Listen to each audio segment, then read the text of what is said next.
Hi. Um, this is a post about how important what we say is. It also means the things we don't say are very, very important. After the whole Black Lives Matter movement, after George Floyd, after the differential impacts of COVID, I think everybody's pretty much focused on the idea that something isn't quite working for Black Britons, people of African origin, that there is a very unlevel playing field. Question is why? And people are also wanting to know what they, just as they are, can constructively do to move this agenda, this game forward. Now, it's been said that there's nothing more important than good dialogue. But what is good dialogue?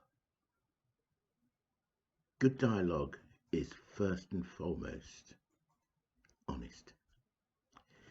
If for any reason dialogue becomes about virtue signaling, talking in heavily coded language, etc., we can run around in circles forever on the same spot and nothing will change.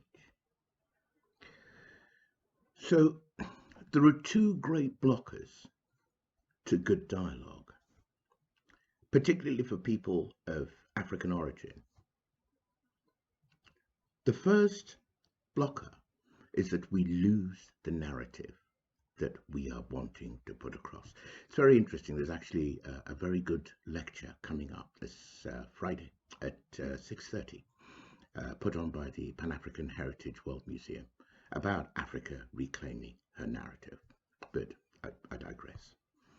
The point I'm trying to make is that very often, rather than people being able to talk about what they want to talk about, the conversation in the mainstream gets hijacked into denial, i.e., if I'm trying to tell you something and you tell me that actually I don't know what you're talking about, the conversation ceases to be about what I'm trying to tell you, but trying to understand what you don't understand.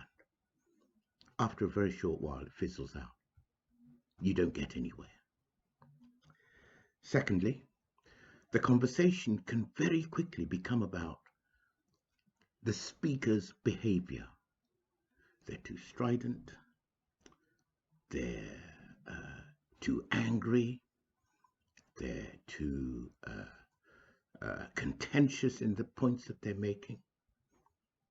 And yet, the speaker is only speaking their lived experience, which by this kind of policing of the speaker's speech gets censored out of being spoken about. Net result, at the end of the day, most people wind up just saying nothing. End result again, you lose the narrative. If you lose the narrative, your voice isn't going to be heard. If your voice isn't heard, people don't know what it is that you're talking about.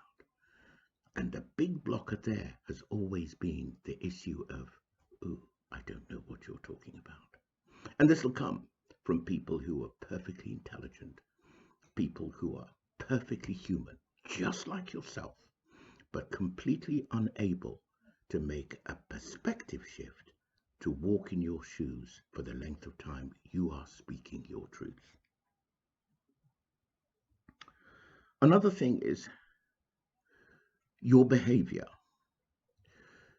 While you're speaking your experience, society is very quick to focus on your behavior.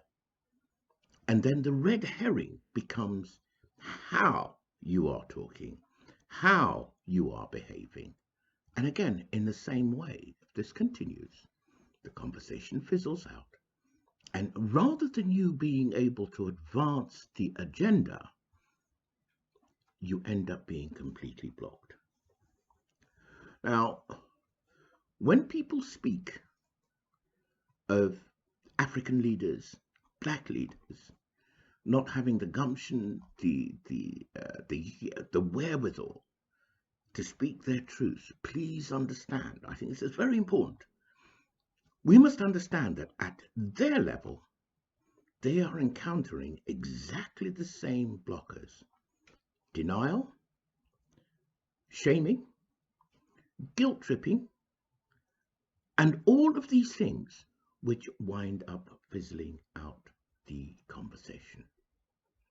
So the problem as to why developments don't advance in the way they should for people of African origin, for people of minority ethnic background, is that the conversation becomes about the needs and the wants of the people who already have the privilege and don't need any more.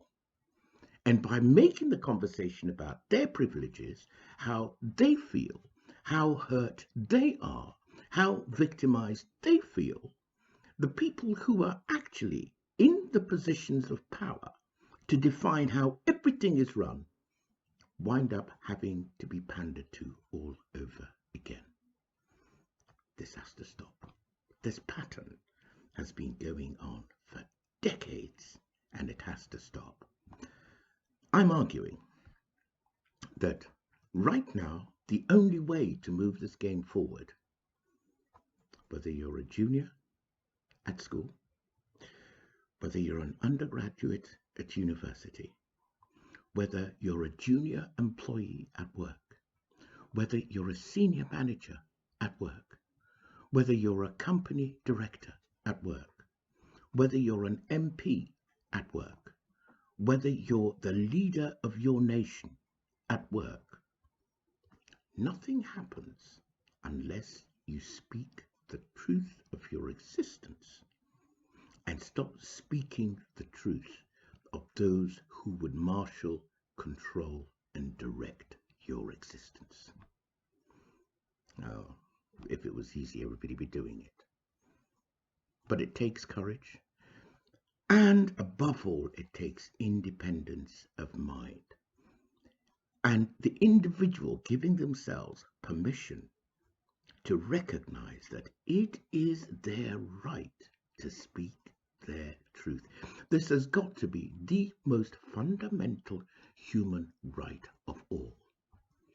And if people, as a result of you speaking your truth, say, oh, well, either I don't understand, or I can't live with you, or whatever, the French would say, tant pis.